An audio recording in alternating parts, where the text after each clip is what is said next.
Assalamualaikum warahmatullahi wabarakatuh.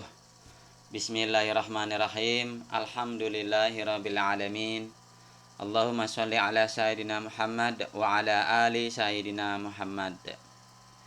Segala puji bagi Allah. Alhamdulillah, kita masuk ke materi bab 5, yaitu khutbah, dakwah, dan tabligh. Materi ini merupakan materi KD 3.8, menganalisis pelaksanaan khutbah, tabligh, dan dakwah. Kita baca doa, mohon kepada Allah agar kita terbebas dari penyakit berbahaya, yaitu virus corona. Allahumma inni a'udzubika minal barosh wal junun wal judham wa min sayyi'il asqam.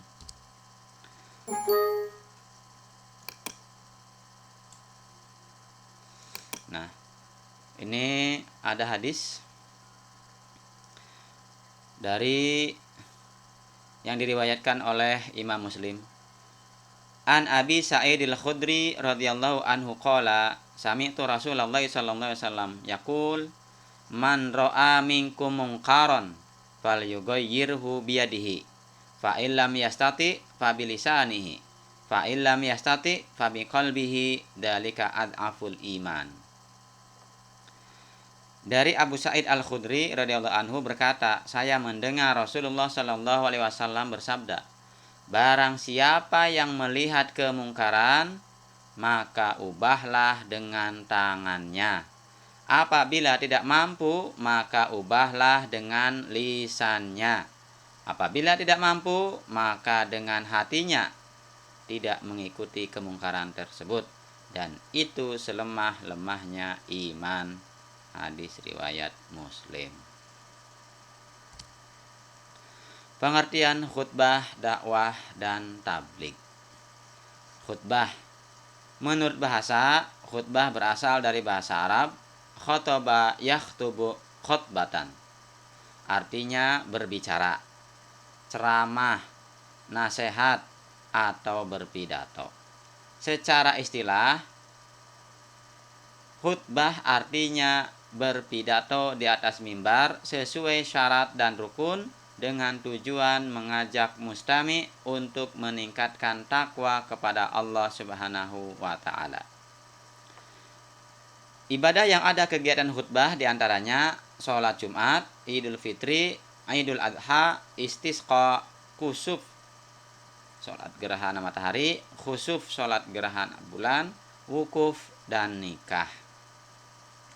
Khutbah masuk pada rangkaian ibadah, maka khutbah tidak mungkin ditiadakan karena akan membatalkan rangkaian ibadah kalau ditiadakan.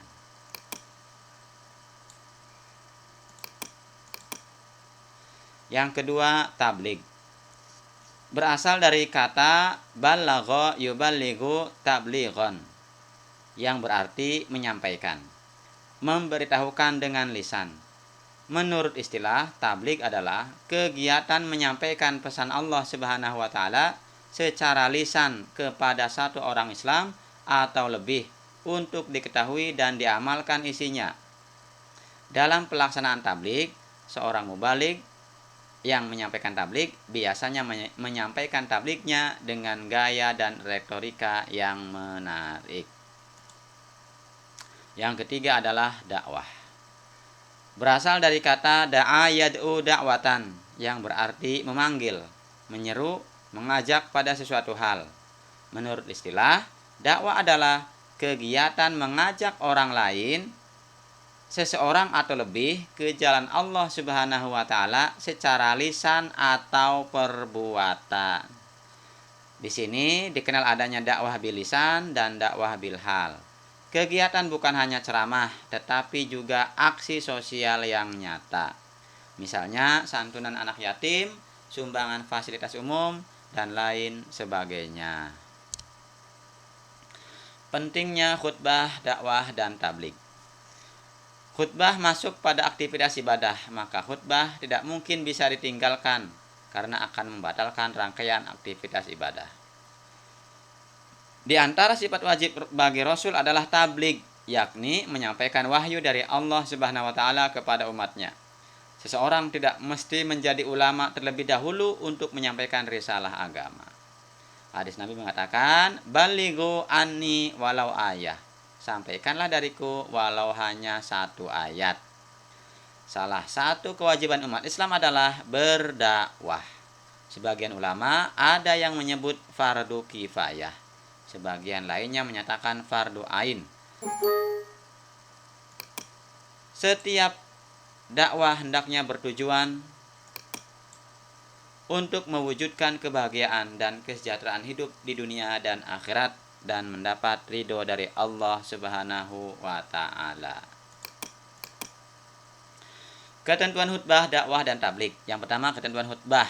Syarat khatib: beragama Islam, baligh, berakal sehat, mengetahui ilmu agama. Syarat dua khutbah. Khutbah dilaksanakan sesudah masuk waktu duhur, salat Jumat. Ini berarti khatib duduk di antara dua khutbah. Khutbah diucapkan dengan suara yang keras dan jelas, kemudian tertib. Rukun khutbah: membaca hamdalah, alhamdulillahirabbil alamin. Yang kedua, membaca syahadatain, asyhadu alla ilaha illallah wa asyhadu anna muhammadar rasulullah. Yang ketiga, membaca sholawat, Allahumma sholli ala Muhammad wa ala ali Muhammad. Boleh Allahumma sholli ala sayyidina Muhammad wa ala ali sayyidina Muhammad. Kemudian berwasiat takwa. Ya ayuhan nas ittaqullah. Itu adalah wasiat takwa. Kalau bahasa Indonesianya, marilah kita tingkatkan iman dan takwa kita kepada Allah Subhanahu wa taala. Nah, ini berarti berwasiat takwa. Yang kelima, membaca ayat Al-Qur'an pada salah satu khutbah. Biasanya ayat yang ada kaitannya dengan tema yang dijadikan materi khutbah. Kemudian yang keenam, berdoa pada khutbah kedua. Sunnah khutbah: khatib berdiri ketika khutbah, mengawali khutbah dengan memberi salam. Khutbah hendaknya jelas, mudah dipahami, tidak terlalu panjang. Khatib menghadap jemaah ketika khutbah, menertibkan rukun khutbah, membaca surat Al-Ikhlas ketika duduk di antara dua khutbah. Berikutnya, ketentuan tabligh. Tabligh artinya menyampaikan. Orang yang menyampaikan disebut mubaligh. Ketentuan-ketentuan yang harus diperhatikan dalam melakukan tabligh adalah syarat mubaligh: beragama Islam, baligh, berakal, dan mendalami ajaran Islam. Etika dalam menyampaikan tabligh: bersikap lemah lembut, tidak kasar, dan tidak merusak. Menggunakan bahasa yang mudah dimengerti. Mengutamakan musyawarah dan berdiskusi untuk memperoleh kesepakatan bersama. Materi dakwah yang disampaikan harus mempunyai dasar hukum yang kuat dan jelas sumbernya.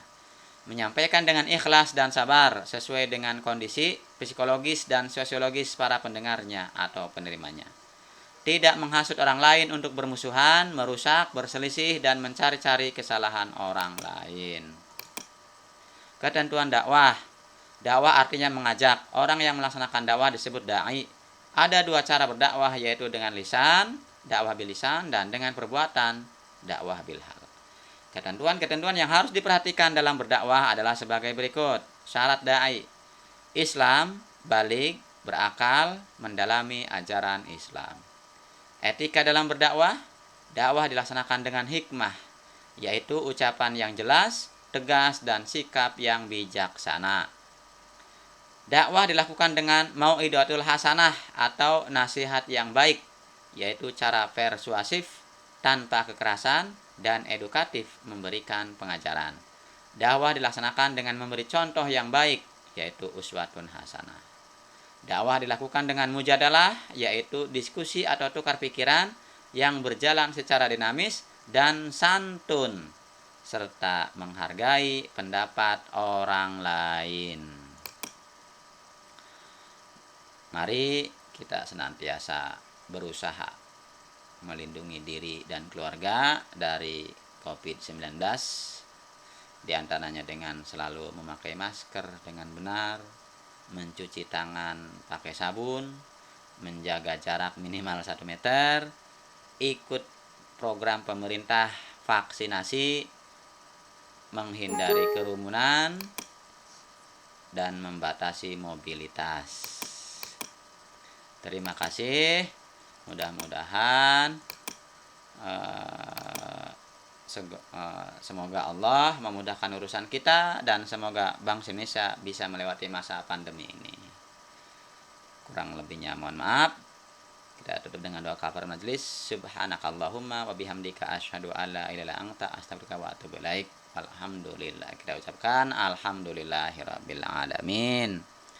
Wassalamualaikum warahmatullahi wabarakatuh.